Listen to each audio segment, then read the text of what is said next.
Apakah ada dalil menunjukkan kedudukan mertua dibandingkan kedua orang tua? Apa tips memberikan bakti kepada orang tua dan mertua? Sama saja, ya. Tetap orang tua diprioritaskan. Mertua itu umum, kerabat. Kita berbuat baik karena punya hubungan kerabat dengan pasangan hidup kita. Jadi berbeda, tidak seperti kedudukan kedua orang tua.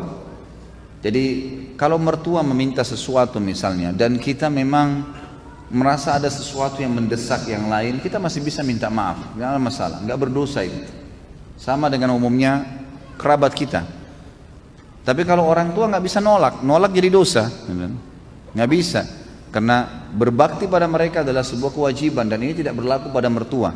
Jadi kita tetap berbuat baik pada mertua kita, sebagaimana posisi dia sebagai orang tua pasangan kita, tapi dia tidak sama sekali mencapai derajat kedua orang tua. Juga saya ingin titikberatkan di sini teman-teman sekalian, bagi laki-laki kewajiban bakti dengan orang tua nomor 1 sampai dia meninggal dan orang tuanya juga meninggal, gitu kan?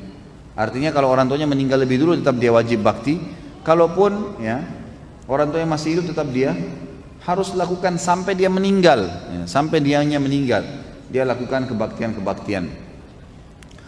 Kalau perempuan berbeda, setelah dia menikah maka diprioritaskan adalah suami, ya, adalah suami. Bakti pada orang tuanya di nomor 2 kan. Memang sudah begitu hukum syar'inya. Maka setiap muslimah harus bisa memahami hukum syar'i ini sehingga dia tidak menahan suaminya untuk berbakti dengan orang tuanya. Dan harus pahamin teman-teman sekalian, cemburu itu harus pada hal yang berbau pelanggaran agama saja.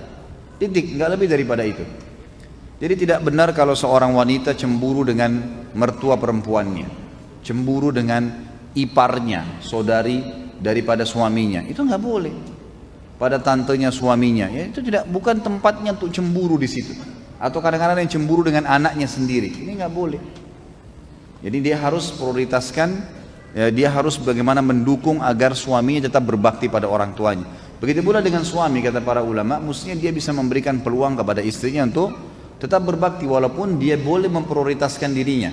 Dia masih, misalnya istrinya pamit mau kunjungi orang tuanya, dilayanilah, diberikanlah kesempatan, dibantulah semampu dia.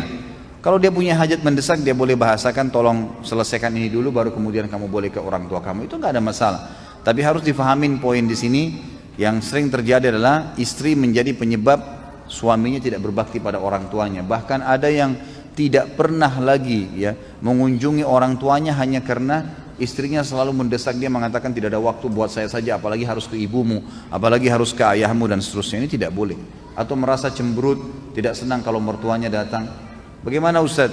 Kalau mertua saya cerewet, ya itu resiko. Kan itu resiko hidup. Kan itu. Layani, sabar. Kan? Dia rewel, dia bicara, ya sudah. Yang benar kita sampaikan, maaf tapi seperti ini.